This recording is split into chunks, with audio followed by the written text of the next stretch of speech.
des années qu'on m'en parle de celui-là. Et faut avouer qu'avec un titre pareil, c'était un candidat parfait pour cette émission. Salut à tous, c'est Guillaume Cassard, et aujourd'hui, on va parler de Velocipastor. Salut ma gueule, c'est John Michael. Et aujourd'hui... Ah, je sais plus. Alors John Michael, qu'est-ce qui t'arrive? Je t'ai jamais vu comme ça? Waouh, alors déjà, personne au monde ne baille comme ça, et ensuite, tu manques de sommeil toi, non?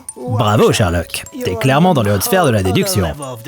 Tu veux continuer à faire le malin ou tu veux une solution à ton problème? Ah mon dieu. Si John Michael est dans un état aussi pathétique et déplorable, c'est parce qu'il dort mal. Alors déjà, tu me parles meilleur.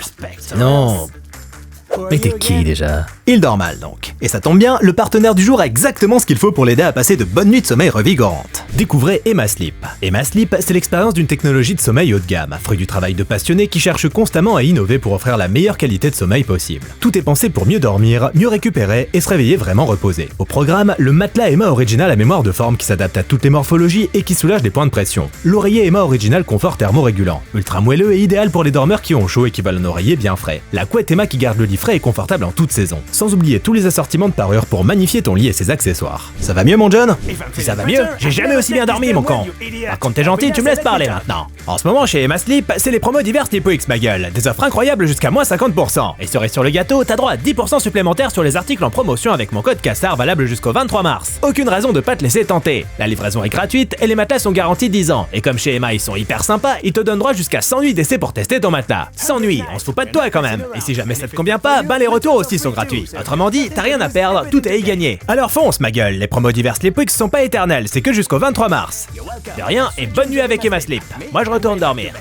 Même si le cinéma est un art collectif, bien souvent, derrière un grand classique, il y a un grand nom. Difficile de parler du Parrain sans évoquer Coppola par exemple, de la même façon qu'on associera immédiatement 2001 à Kubrick ou Les Dents de la Mer à Spielberg. Eh bien figurez-vous que parfois, même derrière la pire des merdes se cache la vision d'un homme. The Room, c'était Tommy Wiseau par exemple. Et pour ce qui est de Velocipastor, c'est donc le nom de Brendan Steer qui nous intéresse. L'homme qui a porté ce projet à bout de bras depuis le début des années 2010 jusqu'à sa sortie en 2019. C'est donc le moment d'embarquer dans la DeLorean, direction l'année 2010. Brendan Steer est alors étudiant au sein de la School of Visual Arts de New York. Un jour, alors qu'il rédige un message sur son iPhone 4 dernier cri dans lequel figure le mot Velociraptor, il constate que le correcteur automatique le change immédiatement en Velocipastor. Et là, c'est immédiat. Steer a une vision. Parce que Velocipastor, c'est quand même un putain de titre. Là-dessus, on est tous d'accord avec lui. Il se lance donc dans la réalisation d'une fausse bande-annonce racontant l'histoire d'un prêtre qui se change en dinosaure, le tout dans un style Grindhouse que ne renierait pas Tarantino et Rodriguez. Alors, qu'est-ce que le Grindhouse? Eh ben, en gros, c'est du cinéma d'exploitation bête et méchant. À la base, c'était le nom qu'on donnait au cinéma qui diffusait ce genre de film dans les années 60-70, souvent en diptyque d'ailleurs, d'où le fameux diptyque Grindhouse de Tarantino et Rodriguez.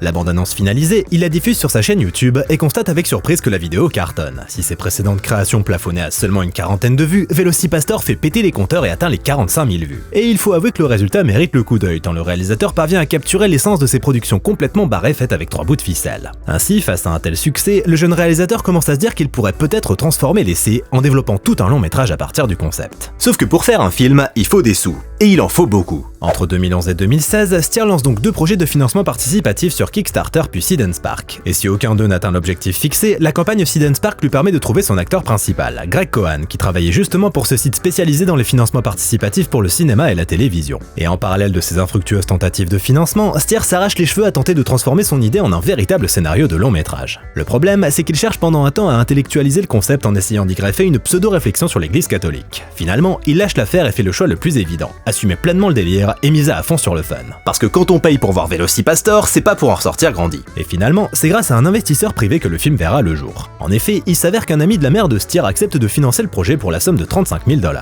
Pas beaucoup certes, mais mieux que rien. Steer s'emploie donc à faire son film en utilisant principalement de l'huile de coude, engageant ses proches pour les rôles secondaires et donnant vie au fameux Velociraptor promis par le titre en endossant lui-même le costume avec son frère. Un costume que le réalisateur possédait d'ailleurs depuis le lycée. À l'époque, il était à la tête du ciné-club, et une année, l'administration leur avait payé ce costume pour environ 12 000 $ dans le cadre d'un remake de The Last Dinosaur, un remake qui n'avait finalement jamais été tourné. Mais étant donné que l'école ne lui a jamais demandé de rendre le fameux costume, il l'a gardé en attendant le jour fatidique où il pourrait s'en servir. Parmi ses influences, il cite Guillermo del Toro, Edgar Wright et le film Black Dynamite sorti en 2009, autre hommage à un genre très populaire dans les années 70, la blaxploitation. Et une fois le film en boîte, il s'occupe du montage, puis l'inscrit à plusieurs festivals où son titre lui permet de se faire une petite réputation. Enfin, en décembre 2018, il finit par trouver un distributeur avec Wild Eye Releasing qui en entame la campagne marketing dans les semaines qui suivent en diffusant la bande-annonce du film. Et figurez-vous que la bande-annonce devient vite virale. Forcément, cette histoire de prêtre qui se change en vélociraptor, elle avait tout pour devenir un phénomène du web. Et en août 2019, le film sort finalement en DVD et VOD avant qu'une édition Blu-ray ne débarque un mois plus tard. Et le film obtient son petit succès en streaming auprès des amateurs du genre, décrochant la 2e place des films les plus populaires d'Amazon Prime à sa sortie et développant bien évidemment sa petite communauté de fans investis. Un sacré parcours pour un film né à partir d'une faute de frappe. Alors, Velocipastor, est-ce que c'est aussi génial que son titre l'annonce? C'est ce qu'on va voir.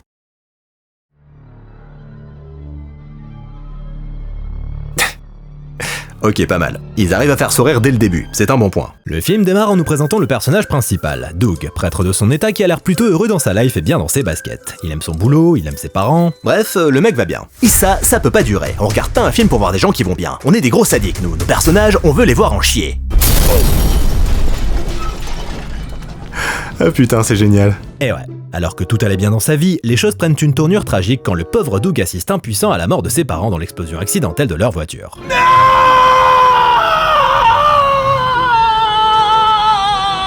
Heureusement, il peut compter sur son ami, collègue et mentor, le père Stewart, pour lui remonter le moral. So your parents died, Doug. It's what parents do. They die on you. Eh bah, si Dougie il est pas requinqué après un discours pareil... Et alors que notre personnage principal commence à remettre sa foi en question, le père Stewart, expert en conseils avisés, Drink some more wine. lui recommande de partir en voyage le plus loin possible, histoire de retrouver sa foi en son fort intérieur. Et pour la petite anecdote, le père Stewart est joué par Daniel Steer, le père de Brendan Steer donc. Là-dessus, le générique démarre, et y a pas à dire, c'est le meilleur titre du monde putain. Le plus drôle dans la séquence, l'éclairage de nuit dans la voiture alors qu'il conduit très clairement de jour. C'est du génie à ce niveau-là, et je suis totalement premier degré. Après quoi, nous retrouvons Dougie dans ce qui ressemble à une forêt tout à fait lambda, la Chine. China. D'accord, la Chine donc. Au même moment, une chinoise déguisée en chinoise court à toute allure à travers la forêt pour fuir de méchants ninjas. Ah c'est la Chine hein. Mais malheureusement, sa fuite est perdue tourne court quand elle se prend une flèche. Et alors que Dougie fait une découverte capitale... China is east. Oh my god! Are you hurt? J'adore ce film putain. Avant de rendre son dernier souffle, la jeune femme le somme de détruire un artefact qui ressemble furieusement à une dent de dinosaure et qui est convoité par le groupe de ninjas qui vient de l'assassiner. Sauf que Doug, elle comprend pas le mandarin. Mais il comprend ceci. Ah, elle meurt mieux que Marion Cotillard. Oui, 14 ans au passé, mais qu'est-ce que vous voulez que je vous dise, on s'en lasse pas, c'est tout. Tout pourrait s'arrêter là, sauf que Doug se fait vite repérer par un méchant ninja. Et alors qu'il va pour s'enfuir, il trébuche et se coupe avec la dent. Ouais, il est pas bien doué le garçon. Et la douleur est si intense qu'il tombe dans les pommes. Après quoi, Doug se réveille dans son lit et trouve le père Stewart à son chevet. Il va encore lui dire que c'est normal que ses parents soient morts. On apprend alors que depuis son retour de Chine, qui s'est fait sans encombre apparemment, Doug rêve sans cesse de ce moment. Pour le père Stewart, c'est rien de plus qu'une petite infection qu'il s'est chopée en se coupant avec la dent comme un gros nulos. Il lui suffira donc de se soigner pour que ça passe. Mais de son côté, Doug semble rongé par un besoin primaire, celui de manger. Hungry. Il décide donc de sortir prendre l'air en espérant que ça l'aide à aller mieux. Sinon, mange. Je sais pas. C'est pas gagné cette histoire, hein. Sur son chemin, il croise Carole la prostituée qui a rendez-vous avec son proxénète. Pur style. Pur connard. Frankie la sirène, oui c'est son vrai nom, somme alors Carole de respecter ses ordres d'aller bosser dans le parc à la nuit tombée. Quelques heures plus tard, alors que la nuit est tombée, nous retrouvons Doug dans le parc, et apparemment prendre un peu l'air, ça lui a pas fait tant de bien que ça. Il pète pas la forme, non. Et on dirait même qu'il est en pleine transformation, le bougre. De son côté, Carole tombe sur un mec pas hyper chouettos qui la menace avec un flingue pour lui soutirer son argent durement gagné. Quand soudain... Et ouais mon gars, le Velocipastor est sorti et il a la dalle. L'agresseur subit donc l'attaque de la créature, ce qui nous permet d'avoir un aperçu de cette merveille en carton-pâte pas crédible une seconde. Mais pour le coup, y a aucun intérêt à s'en moquer. Ça fait partie du délire. Et c'est ainsi que le bad guy dit adieu à sa tête. Une tête de mannequin, évidemment. C'est génial. Après quoi, Doug se réveille à nouveau, mais cette fois dans un endroit qu'il ne connaît pas. Et c'est alors que Carole débarque. Hello, my child. S'ensuit un léger quiproquo. Last night was amazing. Oh, I see. This can never happen again. Mais le quiproquo finit par être résolu quand Carole évoque sa transformation en dinosaure. What? Dans un premier temps, Doug refuse de la croire, d'autant que... Dinosaurs never existed. Elle propose donc de l'emmener dans le parc pour lui montrer le cadavre de sa victime. Do you have anything I can wear? Sure. Ce film est magique. Et une fois face au cadavre, Doug n'a d'autre choix que d'accepter la vérité. Il semblerait bien qu'il se soit changé en vélociraptor la nuit dernière et qu'il ait dévoré cette personne. Mais les révélations choquantes ne s'arrêtent pas là. You're a hooker? Le sentant disons légèrement perturbé par cette situation un brin chelou, Carole tente alors de présenter les choses différemment. Et si cette malédiction était en fait une bénédiction? Et si Doug utilisait son pouvoir pour punir les méchants? I know a lot of bad people. Mais Doug refuse, il n'empruntera pas un tel chemin. Il repart donc à l'église faire son boulot de pasteur, et justement c'est l'heure des confessions. De l'autre côté du confessionnal, le seul, l'unique Frankie la sirène. Frankie fucking Mermaid smokes where the fuck he wants because his life is on fire. Après ce départ sur les chapeaux de roue, Frankie entame la confession à proprement parler, et c'est un joyeux bordel. Well, I pimp bitches, I do drugs, sell drugs, murder people. La définition même de l'adorable choupinou. Et ça pourrait bien s'arrêter là, mais non. Car Doug apprend alors une terrible révélation. Actually, a couple months ago, this fucking old couple, I blew up their car. It was right in front of this church. I know, one of your priest friends comes running out, yelling, "Mom, Dad," like it's his fucking parents or something like that. You murdered my parents! N'écoutant que sa rage, Doug demande des explications à Frankie la sirène, qui lui révèle qu'il a simplement suivi les ordres d'un mystérieux groupe dont le pouvoir s'étend bien au-delà de ce qu'il imagine. Après quoi, il le tue avec ses griffes. Parce que ça fait du bien. Il retourne ensuite voir Carol et ils se mettent d'accord pour utiliser ses pouvoirs à bon escient en éliminant uniquement les méchants. Et il lui révèle ensuite qu'il a tué Frankie la sirène, ce qui l'a fait bondir de joie. Ah bah c'est bizarre, vous aviez l'air de bien vous entendre pourtant. Après quoi, on a droit à un petit montage sur fond de musique rock qui nous présente le nouveau quotidien de Doug. Prêtre de jour, rappeur garou la nuit. Et petit à petit, on sent évidemment poindre une attirance mutuelle entre Carol et lui. Car Velocipastor, c'est aussi une histoire d'amour. Nous retrouvons ensuite une confrérie de ninjas dont le chef, maître Wei Chan, est bien embêté. En effet, des rumeurs courent concernant un guerrier dragon qui aurait tué bon nombre de ses hommes. Résultat, le pognon ne rentre plus dans les caisses. Oh, c'est donc pour lui que travaillait Frankie la sirène. Et ça c'est un problème, parce que les ninjas, ils font du trafic de cocaïne pour financer leur projet de domination mondiale. Ils vont donc devoir se débarrasser de ce fameux guerrier dragon.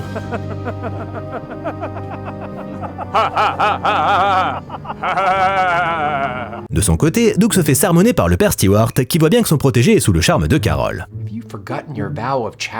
Doug décide alors de révéler toute la vérité à son copain et disons que ça se passe pas comme sur des roulettes. That's insane, Doug. God does not want people dead. Oh, I think God wants a lot of people dead. Résultat, le père Stewart l'enferme dans sa chambre et Doug repense alors à ses parents.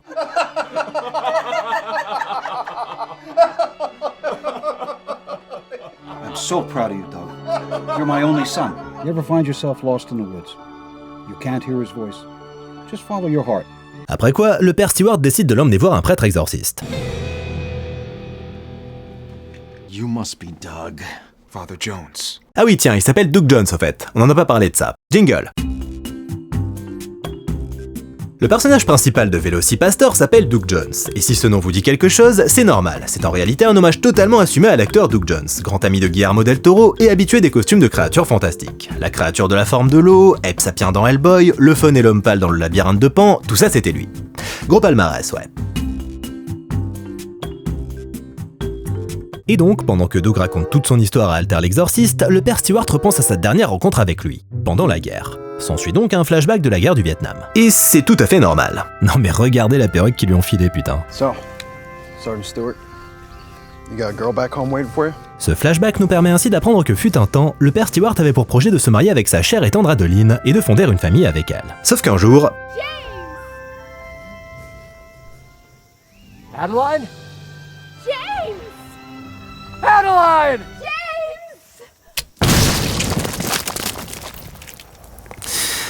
C'est même pas quoi vous dire. I don't think we can do anything for her now. She's too far gone. What do you think she was doing in the forest? I don't know.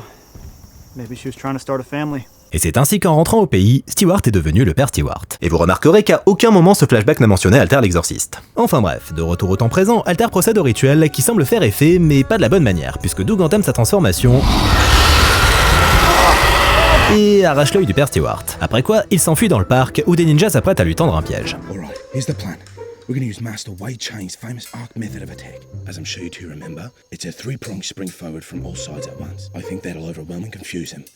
Wait, let me write this down. Okay, Jenny, you head left. Mais comme ils sont pas bien doués, le Vélociraptor n'en fait qu'une bouchée. Après quoi, il retrouve Carol chez elle et lui raconte sa folle soirée. Et autant dire que Doug, ben ça va bof. Il a peur de faire du mal à ses proches. Faut dire qu'il a arraché l'œil de son copain quand même. Mais loin d'être terrifié, Carol est persuadée d'avoir affaire à quelqu'un de profondément bon. Résultat, les deux tourtereaux s'embrassent et Doug abandonne son vœu de chasteté. Le lendemain, les amoureux sont réveillés par Je vous le donne en 1000.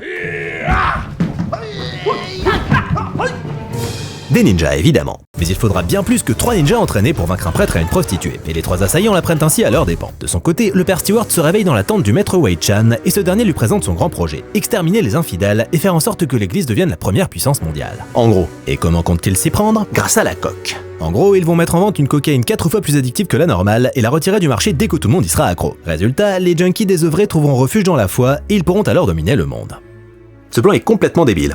Et quand il constate que le père Stewart n'est pas d'accord avec toutes ces conneries, le maître Wei-Chan le tue, provoquant ainsi sa mort. Doug will stop you. Et justement, Doug décide de passer à l'attaque avec Carol. Et c'est alors qu'on apprend une terrible révélation. Ouais, encore. Still don't recognize me, do you? Doug. Remember me now? Brother! Sam.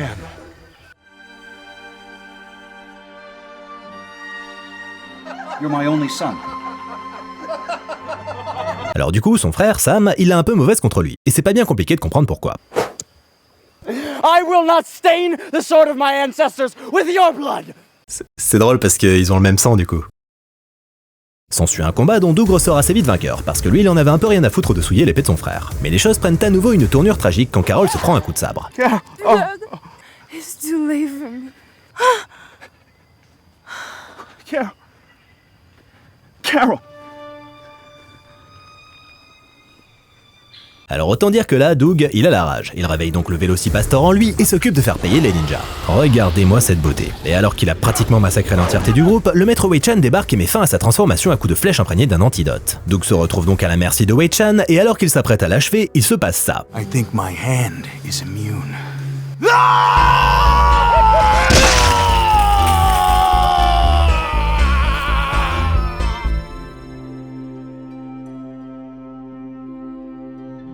Vous m'enlèverez pas qu'il y a du génie là-dedans. Oh, Carol. Quelques heures plus tard, Doug apprend la bonne nouvelle. Carol a survécu. She's expected to make a full recovery. Bah oui, après tout ce qu'on vient de voir, y a rien de choquant là-dedans. Hein. Doug part donc à son chevet et constate effectivement qu'elle va bien. I'm fine. You're fine. I'm fine. Suite à cette bonne nouvelle, Doug doit décider ce qu'il va faire de sa vie. Et la réponse est toute trouvée. Il va quitter l'église et parcourir le monde pour éradiquer pour de bon la terrible organisation. Et c'est ainsi que s'achève The Vélocipastor. Et c'était plutôt sympa. Alors c'est sûr que c'est pas pour tout le monde et qu'il faut savoir dans quoi on met les pieds, hein. Mais si vous êtes un tant soit peu réceptif à ce genre de délire, y a strictement aucune raison pour que vous passiez un mauvais moment devant ce film. Sa plus grande force, c'est de ne jamais se prendre au sérieux, tout en évitant de tomber dans le pur cynisme des prods Asylum par exemple. Le ton comique est bien équilibré, et si tous les gags ne font pas forcément mouche, le film a quand même son lot de répliques et de situations vraiment drôles. Mais si Vélocipastor évite le cynisme, c'est aussi parce que derrière son concept purement what the fuck et son budget misérable, on sent une véritable volonté de bien faire. Brendan Steer, ce qu'il voulait avant tout, c'était amuser son public avec un concept délirant. Et franchement, je trouve qu'il a plutôt bien accompli sa mission. Et figurez-vous que Vélocipastor 2 va pas tarder à débarquer. À l'heure où je vous parle, le film est en pleine post-production. Et si Brendan Steer officie toujours à l'écriture, il cède cette fois-ci sa place de metteur en scène à son collaborateur Jesse Goldsberry. Et le type sera pas dépaysé puisqu'il était producteur et directeur photo sur le premier film. En tout cas, personnellement, j'ai pas boudé mon plaisir devant ce Vélocipastor qui, malgré un budget ridicule et une durée qui plafonne à environ 1h10, parvient tout de même à faire preuve de pas mal de générosité. Merci à tous d'avoir regardé cette vidéo, j'espère qu'elle vous a fait marrer. N'hésitez pas à commenter, liker, partager, venir me soutenir sur Tipeee si vous vous sentez généreux ou m'acheter un superbe t-shirt John Michael Advertising sur la boutique en ligne. Quant à moi, je vous dis à bientôt. Salut!